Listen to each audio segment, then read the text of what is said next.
Hello बच्चों, कैसे हो आप सब। उम्मीद करते हैं आप सब बहुत बढ़िया होंगे।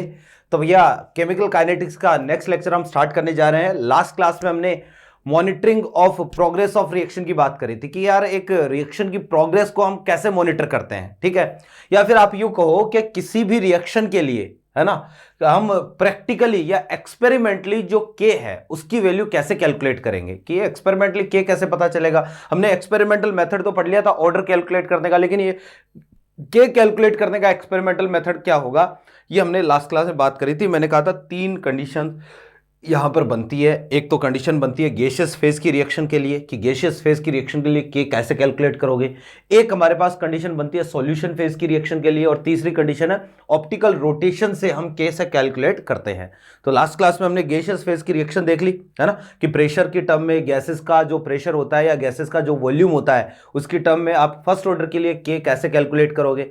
फिर हमने जो सॉल्यूशन फेज की रिएक्शन की बात हम कर रहे थे, तो सॉल्यूशन फेज में H2O2 का डिकम्पोजिशन हमने देख लिया था। तो आज हम इसी सॉल्यूशन फेज में एक एग्जांपल और देखेंगे। देखना जरा कि सॉल्यूशन फेज की रिएक्शन का ही पार्ट है, ठीक है, हमारे पास। तो यूं समझो कि भैया जी कंडीशन अपने पास ऐसी है, जो हाइड्रोलाइसिस ऑफ एस्टर हम पढ़े थे ना, हाइड्रोलाइसिस ऑफ एस्टर, एस्टर का हाइड्रोलाइसिस मैंने कहा था सूडो फर्स्ट ऑर्डर रिएक्शन होती है, तो उसी की बात करेंगे। क्योंकि भैया एनसीईआरटी में मेंशन कर रखा है हाइड्रोलाइसिस ऑफ एस्टर को आसानी से, मतलब अच्छे से मेंशन कर रखा है। और जो H2O2 वाली जो रिएक्शन थी ना, जो हमने पिछली क्लास में पढ़ी थी कि भाई NaOH या फिर जो KMnO4 के वॉल्यूम के टर्म में है H2O2 के डिकम्पोजिशन की मॉनिटरिंग करते हैं, उससे ज्यादा इंपॉर्टेंट जो है ये वाला है हाइड्रोलाइसिस ऑफ अपने पास एस्टर, ठीक है। तो देखना जरा कि next is monitoring of hydrolysis of ester in acidic medium. बहुत ही ध्यान से इसको समझना, इन एसिडिक मीडियम, कि भैया एसिडिक मीडियम में हम क्या करेंगे, एक तरीके से एस्टर का हाइड्रोलाइसिस करेंगे, और इस रिएक्शन की मॉनिटरिंग हम कैसे करेंगे, के कैसे कैलकुलेट करेंगे हमें ये चीज समझनी है। तो आप देखो जरा कि ये एस्टर है CH3COO और ये C2H5, ठीक है। इसका हाइड्रोलाइसिस हम करवा रहे हैं, किसमें करवाएंगे, एसिडिक मीडियम में। तो दो चीजें बनेगी, एक तो बनेगा भैया CH3COOH और साथ में यहां पर आपको मिलेगा C2H5OH, ठीक है। अब इस रिएक्शन के लिए के कैलकुलेट करने के लिए देखना आपको क्या क्या चाहिए, क्या क्या रिक्वायरमेंट्स है आपकी के कैलकुलेट करने के लिए। तो मैं यूं कहूंगा कि T=0 पर मान लो इसकी कंसंट्रेशन तो है A0, ये 0 और ये 0, ठीक। थोड़ी देर बाद में एट टी टाइम, तो टी टाइम पर इसकी कंसंट्रेशन हो गई कितनी, A0 - X, ठीक है। और ये कितना हो जाएगा, X हो जाएगा, और ये भी कितना हो जाएगा, X हो जाएगा। थोड़ी देर बाद में कंसंट्रेशन ऐसे बदली। अब अगर, क्योंकि हमें यह पता है कि ये रिएक्शन एक फर्स्ट ऑर्डर रिएक्शन है ना, कि फर्स्ट ऑर्डर रिएक्शन। अब वैसे तो सूडो ऑर्डर रिएक्शन होती है, लेकिन सूडो ऑर्डर रिएक्शन भी तो फर्स्ट ऑर्डर है ना, याद करना। उसके लिए भी तो हमने एक्सप्रेशन वही तो बनाया था, क्या, KT या K' जो है वो क्या था, 2.303 log A0/A0 - X, है ना। तो बिल्कुल फर्स्ट ऑर्डर काइनेटिक्स को ये फॉलो करती है। यानी इस रिएक्शन के लिए अगर के कैलकुलेट करेंगे तो हमारे पास 2.303/T और ये आएगा log A0/A0 - X। क्लियर है बात, ये इस रिएक्शन का के जो है वो अपने पास आएगा। अब भाई देखो टी टाइम आपको दे देगा, आपको A0 जो वो दे देगा A0 - X। अगर इनकी वैल्यूज क्वेश्चन में गिवन है तब तो कोई दिक्कत ही नहीं है, के कैलकुलेट कर लेंगे। लेकिन मेरे भाई एक्सपेरिमेंटली इस एस्टर के लिए A0 और A0 - X हम कैसे कैलकुलेट करें, हमारे पास कैसे आएगा, A0 कितना है, A0 - X कितना है। आप यूं सोचो कि एक फ्लास्क है ना, इस फ्लास्क में हमने एस्टर ले रखा है, ये ले लिया मैंने इथाइल एसीटेट, ये इथाइल एसीटेट ले रखा है। अब T=0 पर मान लो इसकी कुछ कंसंट्रेशन थी।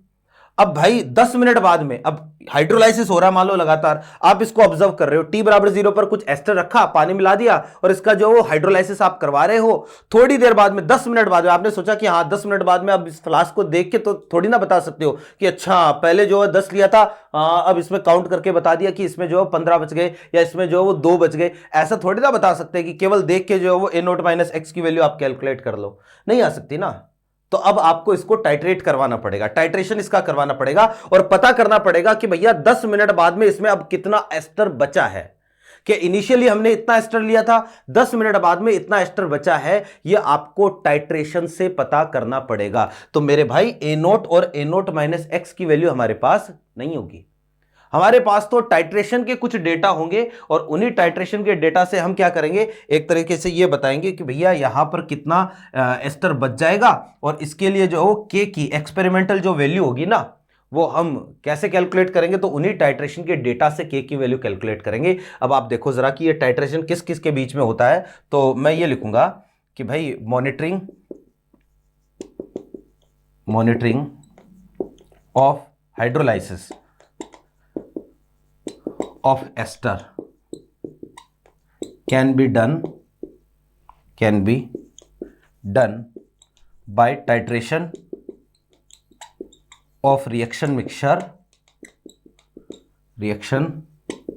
mixture with any base like NaOH, ठीक है, या यहां पर और भी बेस KOH भी आप ले सकते हो, उससे कोई फर्क नहीं पड़ेगा। तो monitoring of hydrolysis of ester can be done by the titration of reaction mixture with any base like NaOH, KOH, और भी कई बेस हो सकते हैं, कोई भी बेस हो सकता है। तो इनके साथ आप रिएक्शन करवा के उसके बाद में जो है वो इसको क्या कर सकते हो, एक तरीके से टाइट्रेशन परफॉर्म करवा के आप एक तरीके से के की वैल्यू कैलकुलेट कर सकते हो, ठीक है ना। और मैं ये लिख देता हूं, and the value of K can be calculated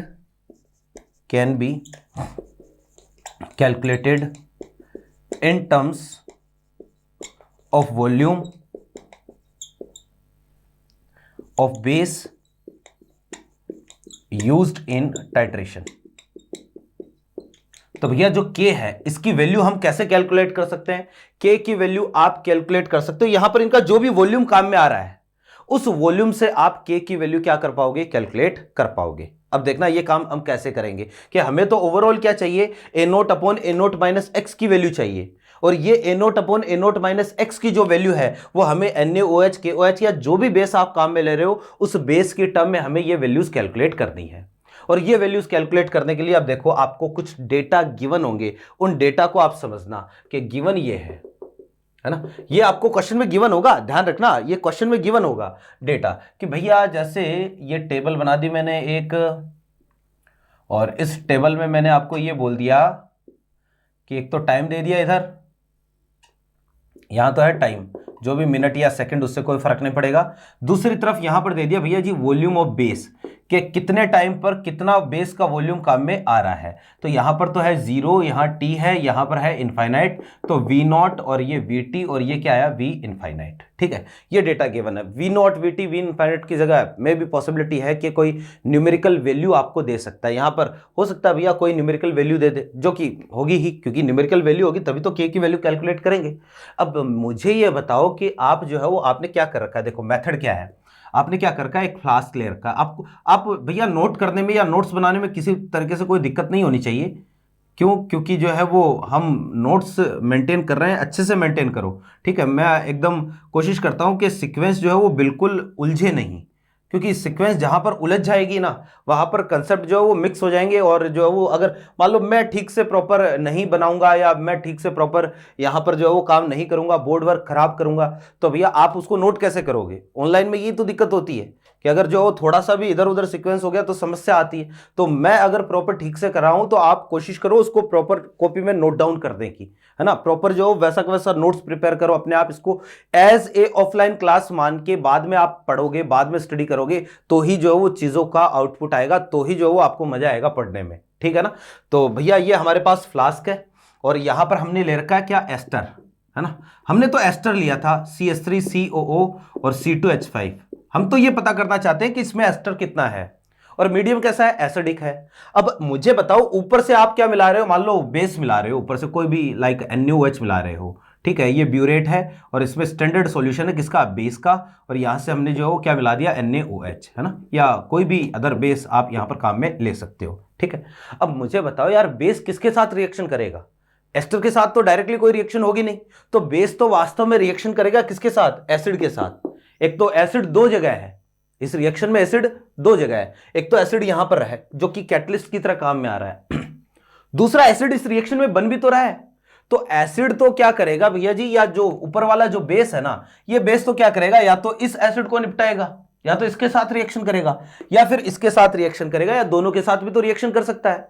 तो भैया जो हमारा NaOH है, ये रिएक्शन का जो प्रोडक्ट है ना, ये उसके साथ रिएक्शन करेगा, और रिएक्शन में जो कैटलिस्ट है उसके साथ रिएक्शन करेगा। तो इन दोनों के डेटा से जो है वो हम क्या करेंगे, एक तरीके से A0 upon A0 minus x की वैल्यू कैलकुलेट करेंगे। ठीक है, तो भैया यहां पर देखो, इसका मतलब क्या है कि t बराबर 0 पर, मान लो इनिशियली आपने केवल एस्टर लिया ही है, और इनिशियली t बराबर 0 पर जो एस्टर लिया है ना, अब इसमें इनिशियली कुछ H प्लस होगा, कहां से, कौन सा H प्लस होगा, t बराबर 0 पर। मुझे बता दो कि ये एसिड तो है ही नहीं t बराबर 0 पर, तो इनिशियली जो भी NaOH काम में आ रहा है टाइट्रेशन करने के लिए, या इनिशियली जो भी बेस काम में आ रहा है, वो किसको निपटा रहा है, वो जो है वो इस H प्लस को निपटा रहा है। यानी कि ये जो V0 है ना, ये V0 जो NaOH का वॉल्यूम आपने ऐड किया है, ये किसके साथ रिएक्शन कर रहा है, ये कैटलिस्ट के H प्लस के साथ रिएक्शन कर रहा है।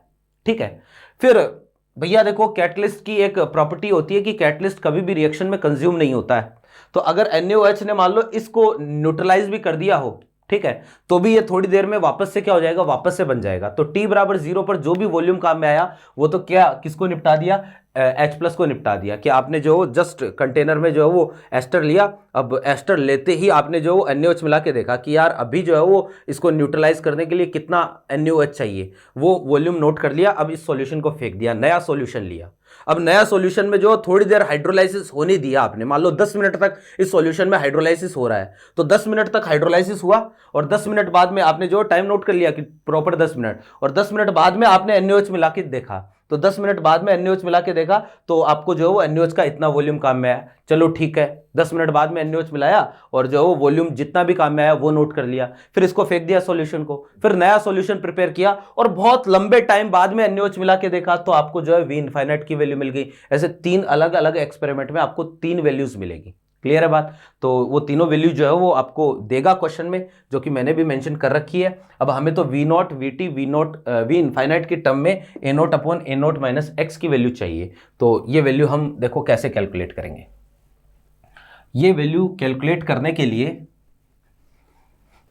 हमें कुछ इक्वेशंस बनानी पड़ेगी, ठीक है, और इक्वेशन कुछ ऐसी है, कुछ यूं है, इसको एक एक करके आप समझना कि वही बात कि मैं यहाँ पर इसके नीचे रिएक्शन लिख रहा हूँ, CH3 COO और ये C2H5 साथ में H2O, हाइड्रोलाइसिस हो रहा है, एसिडिक मीडियम है, तो CH3 COOH और साथ में क्या बनेगा, C2H5OH बनेगा। ठीक है, तो मैं यूँ कहूँगा कि T = 0 पर मुझे बताओ ये तो कितना है, A0, ये 0 होगा और ये 0 होगा। थोड़ी देर बाद में एट T टाइम, तो T टाइम पर ये कितना हो गया, A0 माइनस एक्स, और ये कितना हो गया, ये ये हो जाएगा x, और ये भी कितना हो जाएगा x।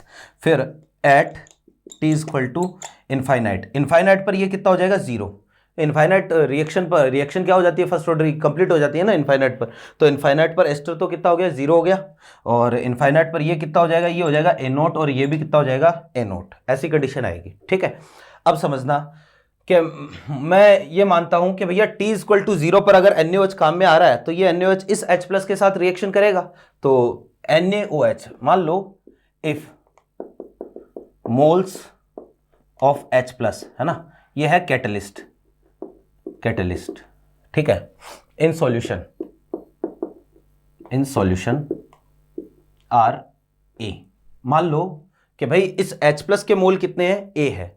अब H प्लस खुद कभी रिएक्शन में कंज्यूम नहीं होता है, इसका मोल A ही रहेगा। ठीक है, और जो वो आप NaOH मिला के इसको एक बार न्यूट्रल कर दोगे, लेकिन ये वापस से क्या हो जाता, बन जाता, तो इसका मोल हमेशा A ही रहेगा और प्रेजेंट रहेगा सॉल्यूशन में। ठीक है ना, तो अब यूं समझो कि भाई ये H प्लस जितना ज्यादा होगा, T बराबर 0 पर मिलाने वाला जो NaOH का वॉल्यूम है वो भी उतना ही ज्यादा होगा यार। जितना ज्यादा H प्लस होगा T बराबर 0 पर, उस H प्लस को न्यूट्रल करने के लिए उतना ही ज्यादा वॉल्यूम काम में आएगा। मान लो यहां H प्लस के मोल है 10, तो पहले आपको 10 मोल को न्यूट्रलाइज करने के लिए यहां पर 50 ml NaOH की जरूरत पड़ी। तो अब अगर मैं यहां पर H+ के मोल बढ़ा दूंगा, 15 कर दिए, 20 कर दिए, तो इस H+ को न्यूट्रल करने के लिए उतना ही ज्यादा आपको NaOH मिलाना पड़ेगा ना। तो मैं ऐसा बोल सकता हूं कि भाई एट T = 0, ये बहुत ही जरूरी रिलेशन है, एट T = 0, ठीक है।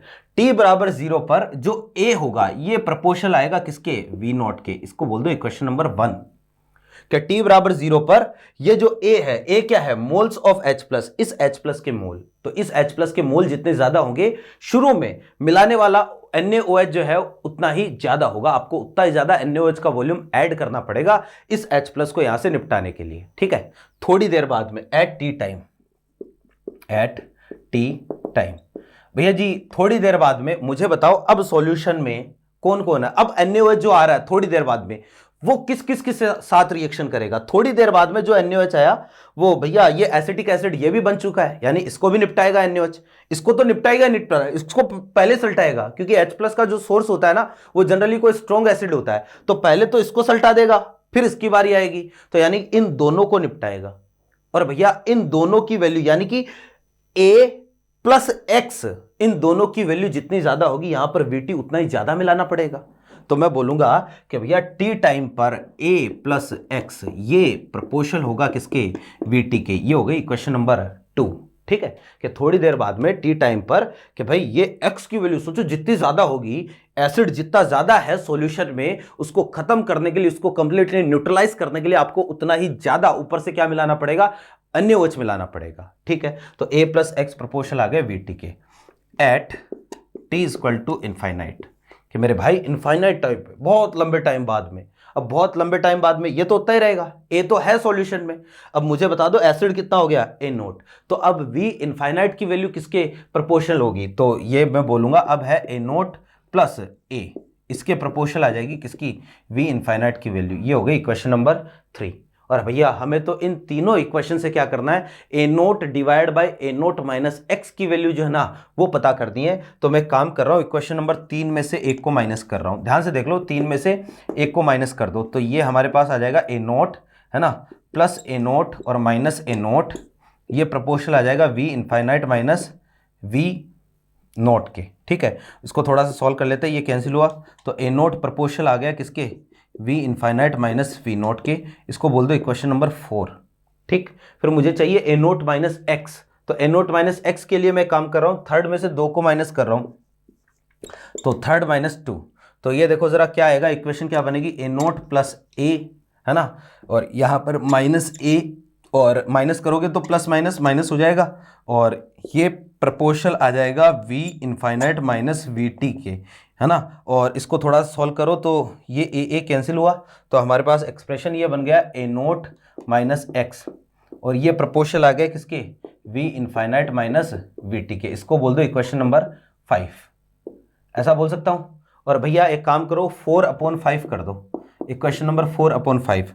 तो भैया 4/5 करोगे तो आया हमारे पास एक्सप्रेशन A0 / A0 - X, है ना, और ये इक्वल आ गया V infinite - V0 divide by V infinite - VT। ये लो जी, ठीक है। और हमें तो यही वैल्यू चाहिए थी, क्योंकि K की वैल्यू अगर रखनी है आपको, K कैलकुलेट करना है, तो K कैलकुलेट करने के लिए आपके पास V0 है, VT है, V इनफाइनाइट है क्वेश्चन में, A0 AT, है ना, या A0 - X, इन सब की वैल्यूज नहीं है हमारे पास। तो वैल्यूज तो जो है वो किसकी है, जो भी बेस काम में आ रहा है ना उसके वॉल्यूम की वैल्यूज हमारे पास है। तो मैं क्या बोलूंगा, देखो जरा कि K = 2.303/T, और ये आ जाएगा log A0 / A0 - X की जगह मैं ये रख सकता हूं, ये आएगा V infinite - V0 divide by V infinite - VT।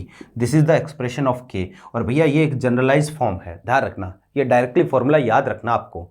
आप जो वो यहाँ पर अप्लाई कर सकते हो, आपको V0 की वैल्यू देगा, आपको V इनफाइनाइट की वैल्यू देगा, VT की वैल्यू देगा, है ना, और डायरेक्टली यहाँ पर वैल्यू रखोगे तो आंसर आ जाएगा, ठीक है। तो ये है भैया हमारे पास एक तरीके से हाइड्रोलाइसिस ऑफ एस्टर की जो रिएक्शन है उसकी मॉनिटरिंग हम कैसे करते हैं, उसकी मॉनिटरिंग हम बेस के साथ टाइट्रेशन करवा के उसके बाद में उसकी मॉनिटरिंग करते हैं, ठीक है। तो सारी चीज़ें जो है वो हो गई, सॉल्यूशन फेज की रिएक्शन हमने देख ली। अब एक टॉपिक और है इसमें कि भाई monitoring of reaction by optical rotation, है ना, ये थर्ड टॉपिक है। और ऑप्टिकल रोटेशन जो सुक्रोज का इन्वर्जन होता है ना, वो भी क्योंकि एनसीईआरटी में दिया हुआ है, तो ये भी टॉपिक जो है वो ठीक ठाक जरूरी है। हालांकि नीट में तो अब तक इससे कोई क्वेश्चन नहीं आया है, ठीक है, नीट में यहाँ से कोई क्वेश्चन नहीं पूछा गया, लेकिन जेई में क्वेश्चन आता ही रहता है। तो भैया ये टॉपिक ध्यान दो ज़रा, नीट के जो बच्चे हैं उनको भी लिखना चाहिए, क्योंकि ये चीज़ भी एनसीईआरटी में मेंशन है, ठीक है ना। हाइड्रोलाइसिस की रिएक्शन भी एनसीईआरटी में है, हालांकि यहाँ से भी अभी तक कोई क्वेश्चन नहीं आया है, लेकिन ये एनसीईआरटी में तो है, रिएक्शन तो दे रखी है। और इसके अलावा जो है वो H2O2 की रिएक्शन भी एनसीईआरटी में है। इसके अलावा जो है वो अब हम पढ़ेंगे तो सुक्रोज का इन्वर्जन, ये भी एनसीईआरटी में दिया हुआ है।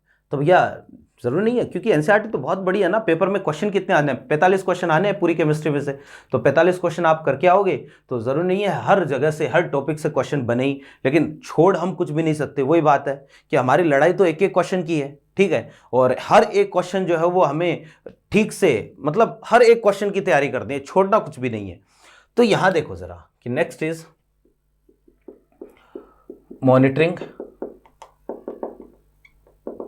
Monitoring of progress of reaction by the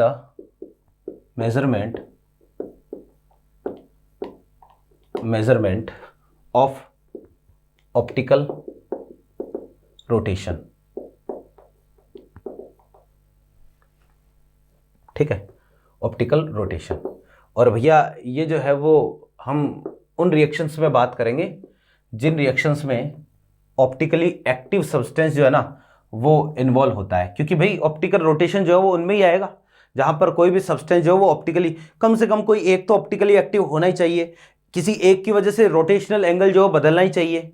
अब आप अगर वैसे तो 12th में ही होंगे, है ना, या 12th का पार्ट है तो आप 11th पढ़ चुके हो, आप आइसोमेरिज्म पढ़ चुके हो, ठीक है। और आइसोमेरिज्म में जो है वो आपने ऑप्टिकल आइसोमेरिज्म पढ़ी होगी, तो वहां पर आपको पता होगा कि प्लेन पोलराइज्ड लाइट क्या होती है, ठीक है। इसके अलावा जो है वो ऑप्टिकल रोटेशन क्या होता है, ये सारी चीज़ें मेरे ख्याल से जो है वो आपको पता होगी। तो हम ये छोटी सी इंफॉर्मेशन है, इसको मानते हुए हम आगे बढ़ रहे हैं, ठीक है। तो ये जो कंसेप्ट है ये केवल वहीं लगेगा, दिस concept या this type of measurement can be done only reactions in which any optically active substance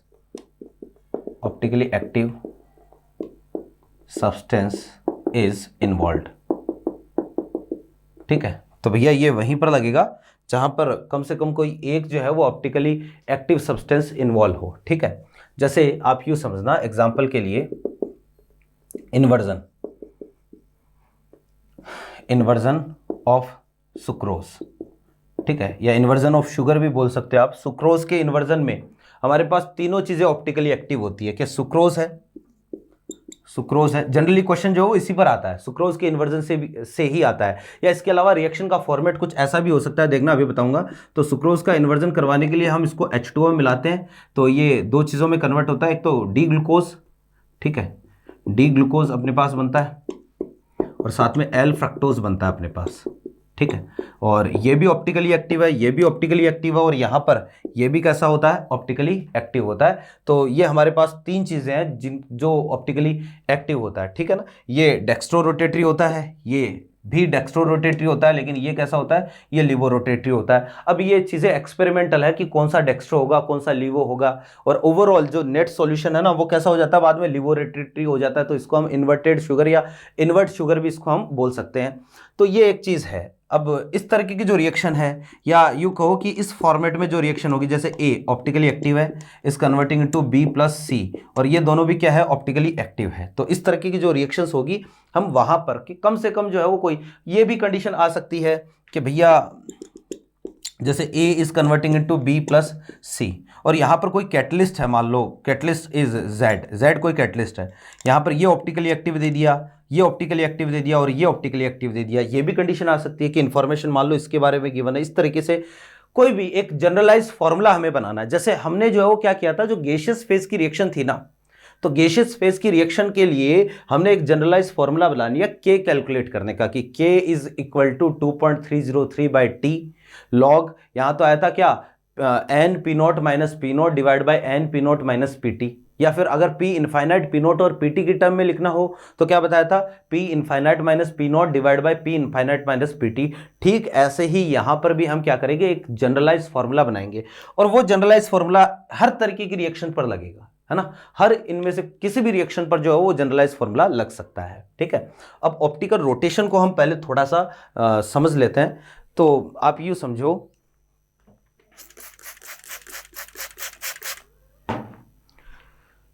कि भैया ये ऑप्टिकल रोटेशन का क्या कंसेप्ट है। ठीक है, तो जैसे इसको तो मैं एक बार मिटा रहा हूं। तो भैया देखो जरा कि जो ऑप्टिकल रोटेशन होता है ना, ये क्या होता है ना, कि ऑप्टिकल रोटेशन, ऑप्टिकल रोटेशन, ठीक है, इज डायरेक्टली प्रोपोर्शनल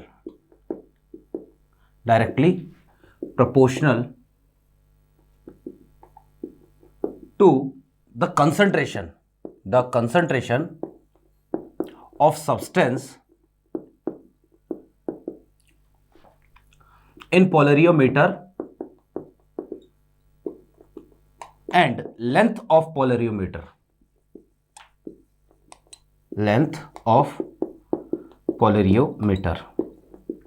ठीक है भैया जी। जो ऑप्टिकल रोटेशन होता है ना, ये एक तो जो है वो डायरेक्टली प्रोपोर्शनल होता है। कहने का मतलब ये है कि जो थीटा है, मान लो ऑप्टिकल रोटेशन जो है वो थीटा है, जो एंगल है हम उसकी बात कर रहे हैं, जो रोटेशनल एंगल होता है ना, कि आपने जो है वो ये जरूर आइसोमेरिज्म में पढ़ा होगा कि जो प्लेन पोलराइज्ड लाइट होता है या नॉर्मल लाइट को पहले निकोल प्रिज्म में से पास करवाते हैं तो प्लेन पोलराइज्ड लाइट बनती है, फिर प्लेन पोलराइज्ड लाइट को जो है वो आप उस पोलरियोमीटर ट्यूब में से पास करवाते हो तो पता चलता है कि भैया ये पीपीएल जो है वो दाईं तरफ घूम रहा है कि बाईं तरफ घूम रहा है। तो इसके बेसिस पर हम बताते हैं कि सब्सटेंस ऑप्टिकली एक्टिव है या इनएक्टिव है। तो उसी में हम ये बात कर रहे हैं कि जो थीटा होता है, मान लो कुछ सब्सटेंस है जो ऑप्टिकली एक्टिव है, और अगर ऑप्टिकली एक्टिव है तो वो जो है वो या तो पीपीएल को लेफ्ट साइड घुमाएगा या फिर राइट साइड घुमाएगा। अब जितना भी घुमाएगा तो थीटा एंगल पर टर्न कर रहा है। जो अपने पास थीटा एंगल होता है ना, ये डायरेक्टली प्रोपोर्शनल होता है भैया, एक तो सी के इंटू एल के। यहां पर सी तो हमारे पास है क्या, कंसंट्रेशन ऑफ सब्सटेंस, ठीक है, कि जो भी आपने सब्सटेंस ले रखा है पोलरियोमीटर में उसकी कंसंट्रेशन, और जो एल है ना, ये है भैया लेंथ ऑफ पोलरियोमीटर ट्यूब, ठीक है। तो ये हमारे पास है। अब भैया जी देखो जरा कि प्रोपोर्शनल अगर हम हटाते हैं ना तो यहां पर कांस्टेंट आएगा, मान लो आर इज कांस्टेंट, और आपको पता होना चाहिए कि जो आर है ना, इसको हम बोलते हैं स्पेसिफिक रोटेशन, ठीक है। और भैया जी ये जो स्पेसिफिक रोटेशन होता है ना, ये कभी भी कंसंट्रेशन पर डिपेंड नहीं करता, क्योंकि किसी भी चीज के आगे अगर स्पेसिफिक लग गया ना तो वहां पर वो हम 1 मोल के लिए डिफाइन करते हैं। तो ये होता है कि भैया एक तरीके से 1 मोल का रोटेशन होता है, ठीक है ना। तो ये जो है वो does not depends on the concentration, ठीक है, तो कंसंट्रेशन पर डिपेंड ही नहीं करेगा। तो अगर हम यहां पर क्या कर लें, अगर कंसंट्रेशन आपने ले ली 1 मोल पर लीटर मान लो, और जो एल है इसकी वैल्यू भी आपने मान लो 1 ले ली, 1 सेंटीमीटर या 1 मीटर वॉटएवर, ठीक है। तो दोनों की दोनों जो है यूनिटी हो गई वैल्यूज। तो यहां पर इस केस में हम बोलेंगे जो थीटा होगा ये किसके इक्वल आ जाएगा, ये आर के इक्वल आ जाएगा, ये स्पेसिफिक रोटेशन के इक्वल आ जाएगा, ठीक है।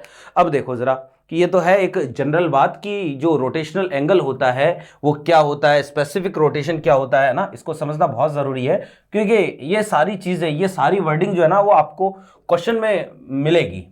अब एक काम करते हैं हम, जैसे प्रेशर के लिए हमने एक जनरल एक्सप्रेशन बनाया था कि जो किसी भी रिएक्शन पर हम अप्लाई कर सकते हैं, है ना, ऐसे ही जो है वो हमने H2O2 है, या फिर जो अपने पास अभी हमने देखा था कि भाई जो एस्टर का हाइड्रोलाइसिस है उसके लिए भी हमने एक जनरल एक्सप्रेशन बनाया था। ठीक वैसे ही एक जनरल एक्सप्रेशन हम बनाना चाहते हैं रोटेशनल एंगल के टर्म में, ठीक है। तो इसको आप समझना जरा, क्या है जनरल एक्सप्रेशन,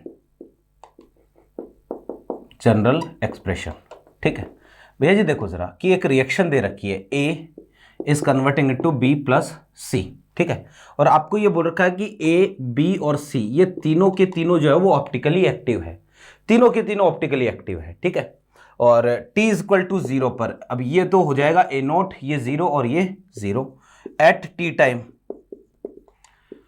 तो टी टाइम पर ये हो जाएगा कितना, ए नोट माइनस एक्स, ये हो जाएगा एक्स और ये भी कितना हो जाएगा, एक्स हो जाएगा, और फिर जो है वो हम बोलेंगे एट इनफाइनाइट, तो इनफाइनाइट पर ये कितना हो गया 0, ये कितना हो जाएगा, ये हो जाएगा ए नोट और ये भी कितना हो जाएगा, ए नोट हो जाएगा, ठीक है, कि इनफाइनाइट पर ये खत्म हो गया तो ये ए नोट और ये कितना हो गया, ए नोट हो गया। क्लियर है बात। अब देखना कि आपको गिवन क्या है, मैंने कहा ना आपको एक टेबल गिवन होगी, है ना, तो गिवन ये है कि भैया एक तरफ तो है टाइम, जैसे यहां पर तो दे दिया टाइम, ठीक है, टाइम दे दिया, 3 टाइम दे दिया, 0 दे दिया, टी दे दिया, और यहां पर इनफाइनाइट दे दिया, और यहां पर दे दिया थीटा, जो भी रोटेशनल एंगल है वो आपको दे दिया, और यहां पर जैसे मान लो थीटा की वैल्यू जो है यहां पर दी है टी इक्वल टू 0 पर थीटा जो है वो है थीटा नॉट, यहां पर दे दिया थीटा टी, और यहां पर दे दिया थीटा इनफाइनाइट, के जो रोटेशनल एंगल है वो कितना है, तो अलग अलग टाइम पीरियड पर आपको जो है ये वैल्यूज देती। अब भाई हमें तो अगर इसके लिए k लिखना है ना, तो k इज इक्वल टू मैं तो वही लिखूंगा 2.303 डिवाइड बाय t और log a naught by a naught minus X, लेकिन मेरे भाई हमारे पास a नोट और a naught divide by a naught minus X ये वैल्यू तो है नहीं हमारे पास। अब ये वैल्यू है ही नहीं तो हम k कैसे कैलकुलेट करेंगे, तो आपको a naught upon a naught minus x को जो है वो इस टर्म में कन्वर्ट करना पड़ेगा, थीटा की टर्म में इसको लेके आना पड़ेगा। अब कैसे लेके आएंगे तो आप समझना जरा। अच्छा ये चीज आपको जो है वो मान चलो, मैं जैसे जैसे इसको बढ़ाऊंगा आपको जो है लास्ट में कंक्लूजन ध्यान में रखना है। मेन चीज ये है कि लास्ट में जो रिजल्ट आता है, कंक्लूजन आता है, वो आप मेनली ध्यान में रखोगे। तो हमारे पास कंडीशन ऐसी है कि आपको एक तो थीटा दिया है टी बराबर 0 पर, मुझे ये बताओ at T is equal to 0, है ना, या फिर यू कहो कि क्योंकि हमारे पास जो थीटा होता है ये एक तरीके से जो है वो हम बोलेंगे कि भाई 1 मोल के लिए जो रोटेशन है उसको हम स्पेसिफिक रोटेशन बोलते हैं, है ना, 1 मोल के लिए जो रोटेशन है। तो यहां पर एक हम अजम्पशन ले रहे हैं कि if specific rotation of A B and C are, ये मैंने दे दिया R A R B and R C, ठीक है, ये हमारे पास स्पेसिफिक रोटेशन है, ठीक है, कि भाई 1 मोल के लिए 1 मोल अगर इसका आप पोलरियोमीटर में लोगे, लेंथ 1 लोगे, यूनिट लोगे, तो हम बोलेंगे कि जो भी हमारे पास एंगल आएगा, है ना, वो क्या है, वो है आर ए, स्पेसिफिक रोटेशन 1 मोल के लिए। अब 1 मोल के लिए आर ए है तो ए नोट मोल के लिए कितना हो जाएगा, A naught into R A, तो हम बोलेंगे कि at T is equal to 0, मुझे बताओ कि टी इज इक्वल टू 0 पर जो भी रोटेशनल एंगल मिल रहा है थीटा नॉट, ये किसके कारण मिल रहा है, ये जरूर ए के कारण मिल रहा होगा, क्योंकि टी इक्वल टू 0 पर तो केवल कौन है, ए ही प्रेजेंट है। तो हम बोलेंगे देखो जरा कि 1 मोल के लिए जो रोटेशनल एंगल है ये होता है आर ए, तो ए नोट मोल के लिए कितना हो जाएगा, ए नोट मोल के लिए हो जाएगा A naught into R A, और ये प्रोपोर्शनल है हमारे पास किसके, थीटा नोट के। आप देखो जरा कि ए नोट की वैल्यू जितनी ज्यादा होगी, यहां पर टी इक्वल टू 0 पर जो रोटेशनल एंगल आपको मिल रहा है ये उतना ही ज्यादा हो जाएगा। इसको बोल दो आप इक्वेशन नंबर 1, ठीक है।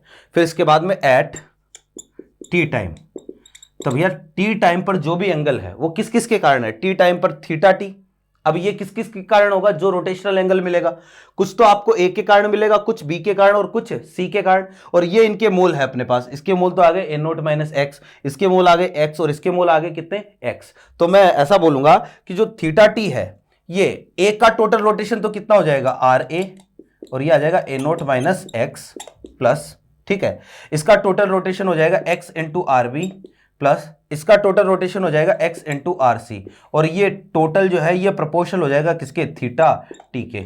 इसको आप बोल दो इक्वेशन नंबर 2। क्लियर बात। फिर इसके बाद में एट इनफाइनाइट टाइम, इनफाइनाइट पर ये तो क्या हो गया 0, तो जो भी रोटेशन होगा ना पूरे एंटायर सॉल्यूशन का, वो कुछ तो बी के कारण होगा और कुछ किसके कारण होगा, ए के कारण होगा। तो इसके मोल तो कितने हैं, ए नोट, तो मैं लिखूंगा ए नोट इंटू इसका स्पेसिफिक रोटेशन कितना, are B plus A note और इसका स्पेसिफिक रोटेशन है आर सी, और ये आ गया हमारे पास, ये तो थीटा टी है और ये आ जाएगा क्या, थीटा इनफाइनाइट। ये हो गई भैया जी इक्वेशन नंबर 3।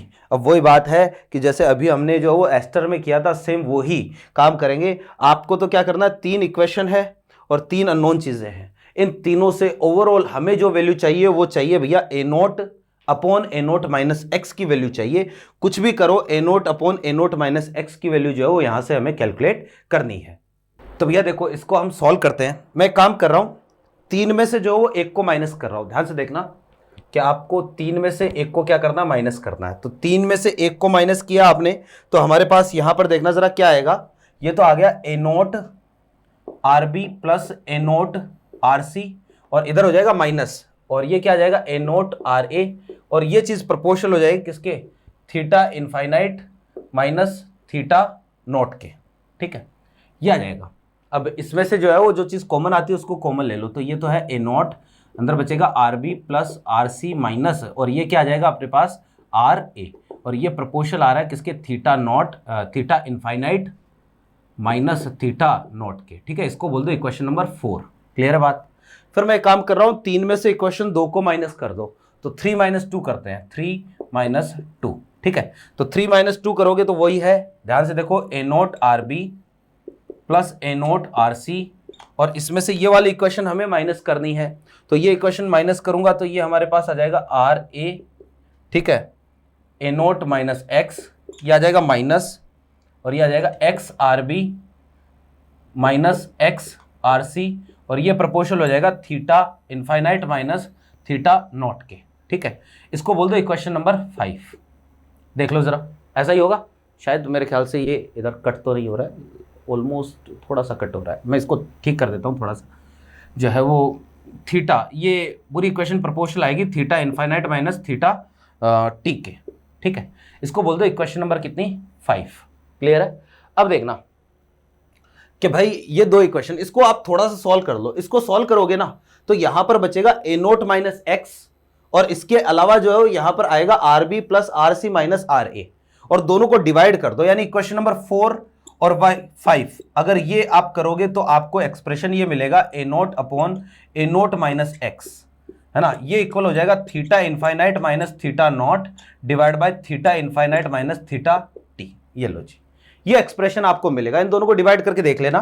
तो हमें तो जो है वो नेट जो एक्सप्रेशन है जो कि आपको याद रखना है वो चीज चाहिए। तो भैया जी देखो जरा कि ए नोट अपॉन ए नोट माइनस एक्स अगर मैं यहां पर रखूंगा तो आपको के का एक्सप्रेशन जो कि याद रखना है, ये आएगा K is equal to 2.303 by T, और ये आ जाएगा लॉग, ये तो है हमारे पास कितना, theta infinite minus theta not divide by यहां आ जाएगा theta infinite minus theta T. ये लो जी, ये हमारे पास एक तरीके से क्या है, के का एक्सप्रेशन जो आपको याद रखना है। किसी भी रिएक्शन पर आप लगा सकते हो, शर्त यह है कि आपको डेटा गिवन होना चाहिए टी बराबर 0 का, टी बराबर टी टाइम का, और टी बराबर इनफाइनाइट का। अगर ये 3 डेटा गिवन है तो आप ये एक्सप्रेशन जो हो कहीं पर भी कैसे भी अप्लाई कर सकते हो। आई होप मेरी बात आपके समझ में आ गई होगी, है ना। अब देखना जरा, इसी पर जो है वो हम एक क्वेश्चन करते हैं कि अगर मान लो न्यूमेरिकल आता है यहां से, तो न्यूमेरिकल जो है वो कैसे पूछेगा, आपको ये याद रखना है ना। इसको तो मैं मिटा रहा हूं।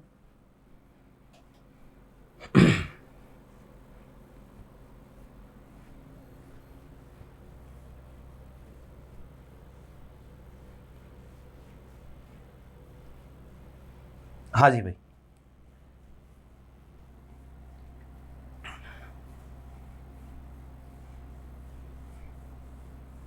मेथड अगर ध्यान में होता है ना तो आप कोई भी क्वेश्चन आए, कैसा भी क्वेश्चन आए, आप बहुत ही आसानी से कर लेते हो। तो मैं वैसे फॉर्मूला कभी रिकमेंड करता नहीं हूँ, है ना। और जो है वो आपको मेथड पर ज़्यादा, जो कंसेप्ट है उस पर ज़्यादा से ज़्यादा फोकस करने की ज़रूरत होती है, ठीक है ना।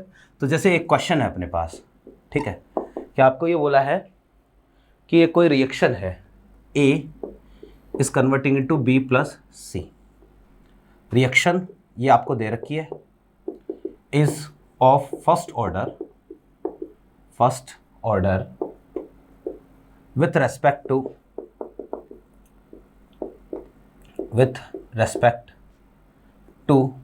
A, ठीक है। ये A के रेस्पेक्ट में फर्स्ट ऑर्डर की है, क्वेश्चन में गिवन है A, B and C all are optically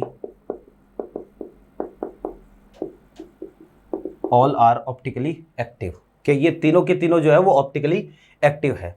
फिर आपको ये बोल रखा है कि the observe rotation of the mixture after 20 minutes, कि द ऑब्जर्व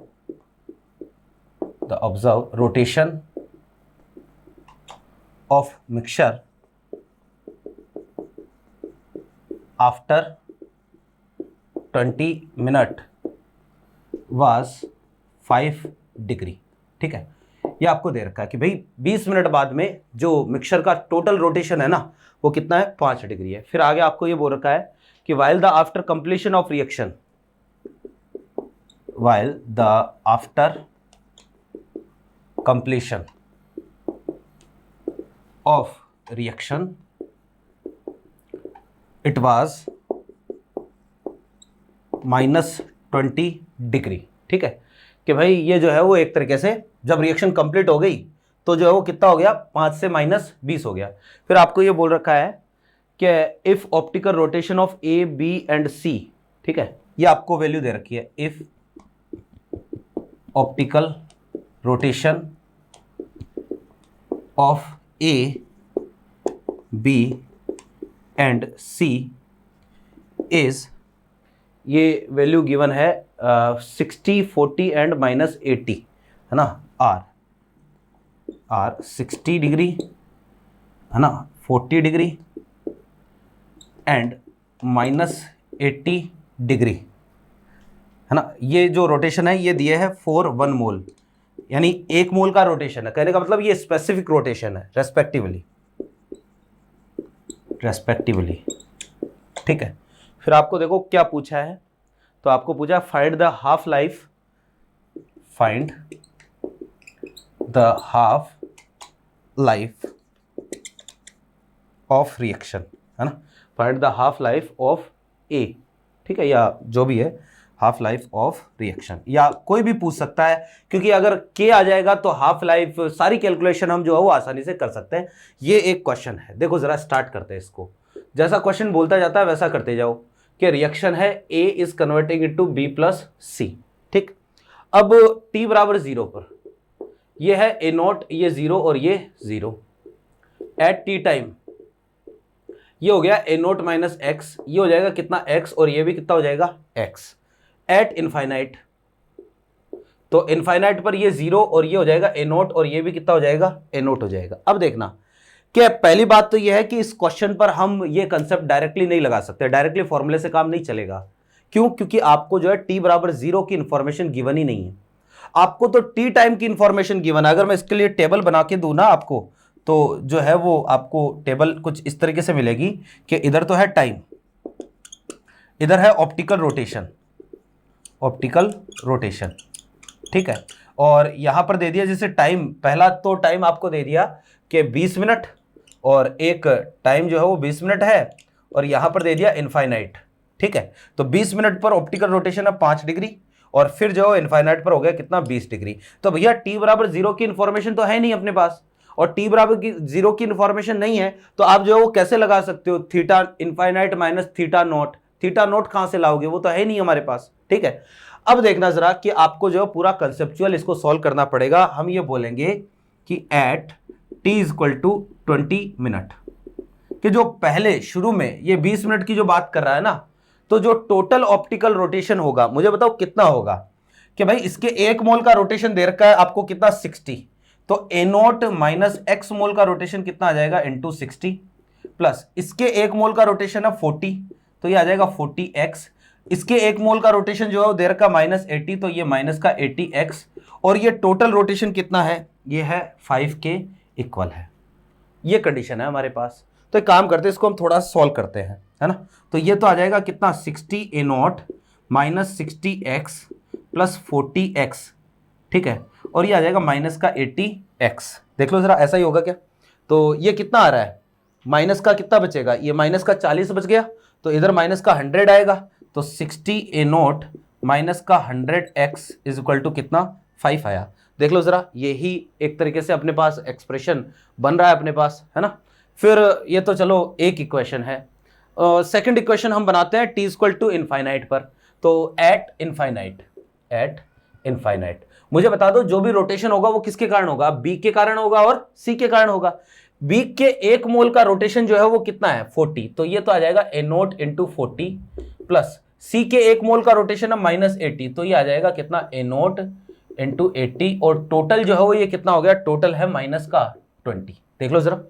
अब एक काम करता हूं, यहां से जो है वो मैं ए नोट की वैल्यू निकालता हूं, तो ए नोट की वैल्यू कितनी आएगी, ये 40 माइनस का 40 आ गया, ए नोट इक्वल टू -20, तो ए नोट की वैल्यू आ गई कितनी 1/2। और ए नोट की वैल्यू अगर जो है मैं फर्स्ट इक्वेशन में पुट करूंगा तो यहां से देखो जरा 1/2 रखूंगा तो ये 30 आ गया, उधर गया 25, एक्स की वैल्यू आ जाएगी 1/4, ये लो जी। और भैया ए नोट भी आ गया, ए नोट माइनस एक्स हम यहां से कैलकुलेट कर लेते हैं, तो ए नोट माइनस एक्स की वैल्यू हमारे पास आ जाएगी 1/2 माइनस 1/4 इज इक्वल टू कितना आएगा 1/4।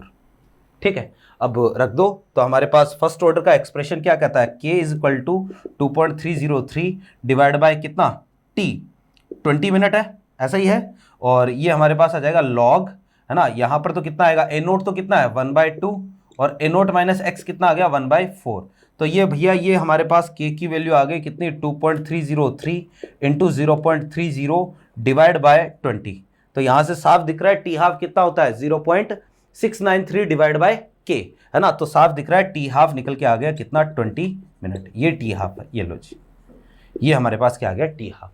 तो भैया जी ऑप्टिकल रोटेशन से इस तरीके के क्वेश्चंस जो है वो आपको देखने को मिल सकते हैं।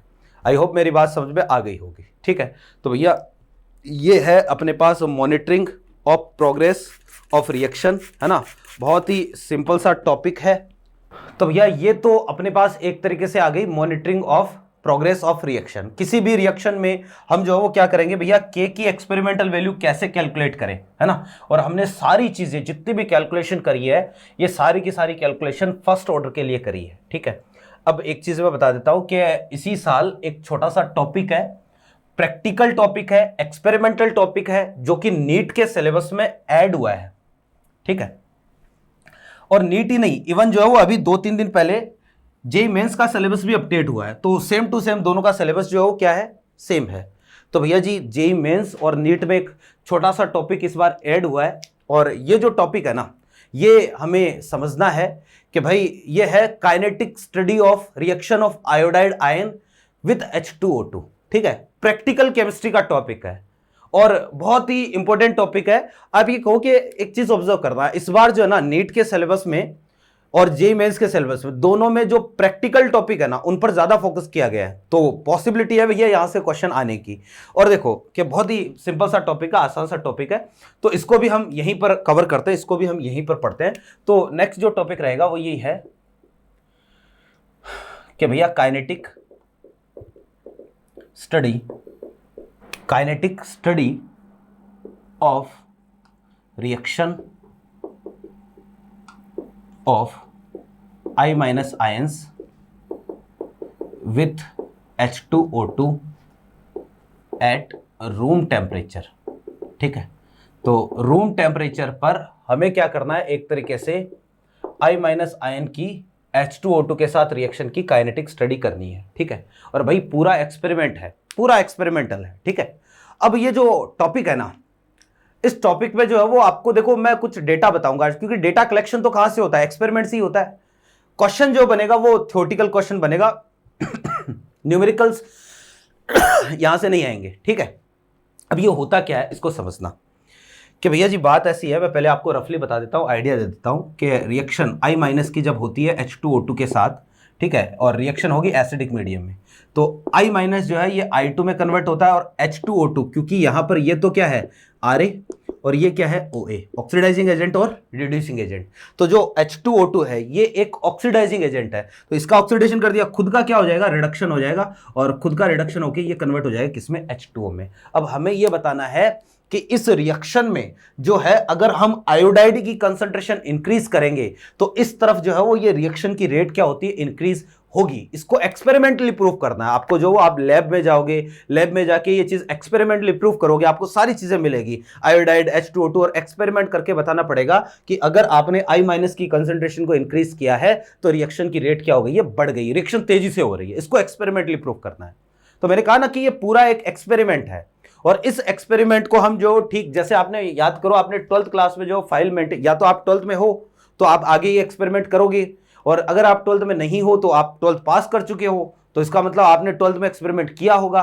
तो जब किया था तो फाइल बनाई होगी। हालांकि जो है ये सारा काम फॉर्मेलिटी के लिए होता है, क्या करें, अपना एजुकेशन सिस्टम ऐसा ही है, ठीक है। एक्सटर्नल आता है, उसको जो है वो टेबल के नीचे से एक लिफाफा पकड़ाया जाता है और जो है वो नंबर देके चला जाता है। ये तो हालत है हमारे एजुकेशन सिस्टम की, ये तो बोर्ड है। तो प्रैक्टिकल जो है वो, प्रैक्टिकल के नाम पे जो है वो कुछ नहीं करवाया जाता वास्तव में स्कूलों में, ठीक है ना। तो होता ये है, करवाना चाहिए, मेरा ये मानना है प्रैक्टिकल करवाना चाहिए। तो I माइनस रिएक्शन करवाई H2O2 के साथ, ठीक है। तो हमारा इसमें M क्या है, जब फाइल आप मेंटेन करते हो तो उसमें लिखते हो ना M सबसे पहले, फिर रिक्वायर्ड ऑपरेटर्स क्या क्या आपको चाहिए, फिर इसके बाद में जो प्रोसीजर क्या होता है, कंसेप्ट क्या होता है, ऑब्जर्वेशन क्या होते हैं, प्रिकॉशंस क्या होते हैं, ये सारी चीजें हमें लिखनी है यहाँ पर। तो आप यूं समझना कि भाई हमारा यहाँ पर M क्या है, तो भैया जी M ये है to prove that on increasing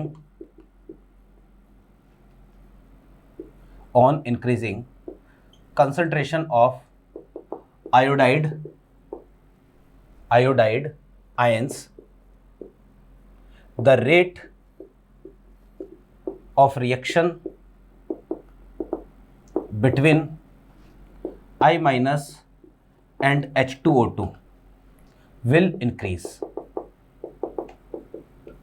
ठीक है, ये हमारा मोटिव है कि इसको एक्सपेरिमेंटली हमें प्रूव करना है कि भैया आयोडाइड आयन की कंसंट्रेशन अगर आप इंक्रीज करोगे तो यहां पर रेट जो है वो क्या हो जाएगी, इंक्रीज हो जाएगी। अब कैसे होगा ये काम, समझना जरा कि भाई इसके लिए आपको क्या क्या चाहिए। पहले हम ये समझते हैं रिक्वायर्ड ऑपरेटर्स क्या है।